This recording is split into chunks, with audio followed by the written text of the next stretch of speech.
আনন্দ সংবাদ, খুশির সংবাদ।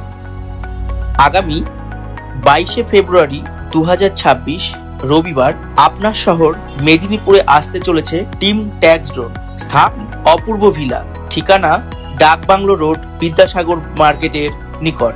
এই বিশেষ সেমিনারে উপস্থিত থাকবে ট্যাক্স বিশেষজ্ঞরা, যেখান থেকে আপনি আপনার সমস্ত রকম সমস্যার সমাধান ট্যাক্স রিলেটেড করতে পারবেন এবং আপনি ফ্রি অফ কস্ট এজেন্সি নিয়ে উপার্জন করতে পারবেন। এখান থেকে আপনি টেকনিক্যাল এবং ফিজিক্যাল সমস্ত রকম সহায়তা পাবেন। তাহলে আর দেরি কিসের? যোগাযোগ করুন ট্যাক্স জোন কনসালটেন্ট প্রাইভেট লিমিটেডের সাথে। দেখা হচ্ছে এই গ্র্যান্ড সেমিনারে আপনাদের সকলের সঙ্গে। আপনাদের সকল সমস্যার সমাধান নিয়ে আমরা আসছি আপনাদের শহর মেদিনীপুরে।